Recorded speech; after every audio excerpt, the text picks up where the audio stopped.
I want you to pretend for a second that we live in a scary parallel universe that the DJI Pocket 3 does not exist in. It was not invented, and we're searching for the best vlogging cam. That thing doesn't exist, so that's not an option. Let's pretend. What's the best vlogging camera? All I want is the perfect camera. All I want is the perfect camera. So unfortunately, we are not on the DJI Pocket 3 because it doesn't exist, and we're debating what's the best vlogging camera for cinematic purposes, real cinema, not just some fake, you're behind a plant, and whatever subject you have, as long as it's backlit and doesn't matter if it's interesting. Oh my God, there's a sun behind, like no one cares about your life. We want the cinema with some 3D pop lenses, so that like already crosses off a lot of lists. If you don't have IBIS and then all of a sudden your fancy prime, 3D popping prime can't be stabilized, you're out of the contest, buddy. You're in another dimension where I wouldn't want to be. So first let me explain what I look for in a vlogging camera and why it has to be the ultimate thing. Because it's boring, you could do anything, literally a GoPro 7, yeah, you could. And you could get some cinema. There's 240 frames per second in that thing. But I do enjoy walking out in a busy city, just things happening all over the place, but you're talking about a certain subject, and then you deviate off when things happen. Someone high fives you. You never know what's going to happen. You might get recognized. You're a lowly scrub. You're not a million subscribers. Club's fair. Subscribe. Subscribe. So let's get the basics out of the way. Obviously, it has to be very stable. You should be in focus. It should auto-expose sometimes, shouldn't it? For you. That would be nice. You shouldn't have to point down to the ground and hope in this shady hell. So, the basics, and then super slow-mo. For what reason, you ask? A slow-motion movie with street people acting natural to new music in Bitwig and experimental ambient song?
So obviously I've just proven that all you need is a DJI Pocket 3. Anything else would be overkill, perhaps worse, because it would be less stable. You'd have less slow motion features, perhaps, although my list in my hand here might disagree with you. Okay, first we must get something out of the way. The Sony ZV line that is designed for vlogging is an insult to humanity.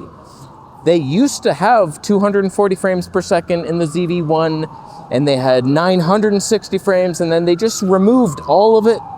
No idea why. So I can't in good conscience support a company that's whole game is to remove fun from their cameras. Not only do they have terrible stabilization, and the slow motion that they used to have is an awkward, like, you have to lock and get focus and then lock exposure and then you can press, like, it's really, you're not doing that. And the fact that the Z stands for Generation Z kills me inside. I cannot even for the life of me pretend that that was a good idea. It's like, you're so hip, Sony. You're not. That's the opposite of hip. So no, you're not on my list. Go home. Except the ZVE1. That's nice. All right, the first contender, we finally got to an option. Panasonic G9 II with the Leica 15mm 1.7.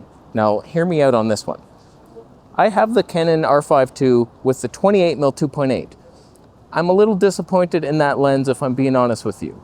It misses autofocus all the time. I got a comment the other day, it's like, he said, I can't use EF glass, it's worse autofocus. All my EF primes, even though they're 21.2, are way better than that RF thing. And my 800mm sometimes hunts around. So like, no, RF glass sucks. But that Panasonic setup, I'm going for the lightest option of all, and you're heavy. That's your lightest possible setup. It's 773 grams. What the hell is that? That's barely 100 grams less than my R5 II with a 28mm. What the hell are you thinking? But you would have Leica pop, super stable, in focus, quite likely, and potentially you put the 300 frames per second in manual focus, maybe stop down a touch. I bet you, some magic could be had, something would be in focus. You know, Fuji's on my list, and I say, at least they autofocus in slow-mo, Penny boy. Maybe you could take a lesson sometime, take a swimming lesson. It never actually works, though. So, like, you pretend that you can do it, but it doesn't work, ever. I miss every single shot. So, like, you might as well manual focus, and then at that point, why not get super stable as well, like a pop? Wow. Now, I told you Fuji was on my list. Oh, God, that got dark. Fuji XS20 with the 18mm 22. Super light, old lens. That's way lighter than the Panasonic setup, but you will not be in focus. You will be, but all your stuff out there in the street won't be. Oh, man, but you have 240 frames. Come on, Fuji colors. The stay won't be the best, but like, there's not a lot of options, if I'm really being real here. I could humor you with the Nikon Z50 Mark II and the 12-28, you'd have no pop whatsoever, but it'd be light, 550 grams, that's cool. Some slow-mo, 120 frames per second, invented in 1991. Or the Canon R10 with the 10-18. Even lighter, even more ghetto, worse slow-mo, terrible. You suck. But there's only 3 other options in the world. The Sony ZVE1 with the Zeiss Batis 18mm 2.8, not bad, 13 grams. Or Nikon Z6 III with the 26mm 2.8, 885. You're the heaviest option. Or my Canon R5 II with the 28mm 22.8. And it's not good. It's kind of good, but it's not. You lied to me. You said it had pop. There's none. 0 pop on any RF glass. I hate you so much, but it's doable. It's pretty stable. You get some slow-mo stuff, but it misses focus, and that lens is the problem. Sucks. It's the worst lens ever made, and I still have it for some reason. It sucks. But I can't believe the sad state of our world where those are the best options. Those are the only ones, really, that could appease me. You could have any third-party lens with no pop, and then there's a lot more options available to the scrubs who lick the sidewalks. I'm looking for some dignity here. I walk into a pigeon store, and I say, I'll take 2, please. That's who you're talking to right now. So I need some 3D pop, some Leica Zeiss type of stuff. And honestly, I'm debating slightly the G9 II. It could be fun, just because I think it might look okay if I just manual focus and stop it down a bit. Things will actually be in focus and stable, and it's 300 frames per second. Imagine it. I can't. And then you buy the Leica 42.5mm, 21.2, it writes itself. And then the 100 to 400, let me tell you, that thing has some macro capabilities where my 800mm prime does not at all. So like that would be an all-encompassing bird and bee thing. Birds and the bees, you know? That means sex. I sometimes film people walking by this building in slow motion and people are like, what is that building, man? What is that? Wow. It's a museum, the ROM, Royal Ontario Museum. It's so Australia-like. That thing by the lake, you know it. You know that thing, it's basically the same thing. But those are the options I would recommend if you want a special look to your film vlog. It's like, you'll notice it, something will stand out. If you're like, how come your vlog looks so different? What is that? It's the lens, the 3D popping Leica or Zeiss lens. Or this, just go with this. There could be some pop in this thing. There's further discussions to be had, but it's unlikely. But honestly, you have to ask yourself, even though all those options would look better than this, is it worth the inconvenience and the heftiness of it? Because this weighs almost nothing. I can snap it on my strap, throw it in the bag if I have to. It's very light and it's easy to bring along with another camera.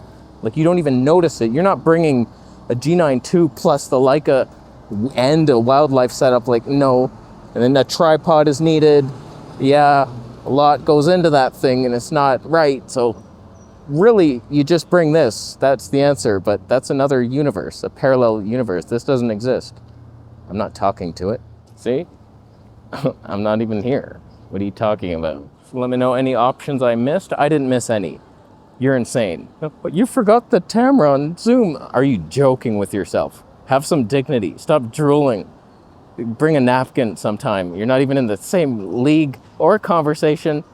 You should be kicked by a kitten, and I hope it happens to you. But it's tough to beat the DJI Pocket 3. You just have to zap over to another dimension to actually get one. And I tell you, the battery life, I made 2 pretty long videos. It took about 25% of the battery life. So I could technically make up to 7 videos with B-roll on one battery charge, and then it charges almost immediately. It's like so fast, it's ridiculous. And it's still going strong. What, 2 years? I don't know time. It's been a while. No, I'm not exposed. I could be though.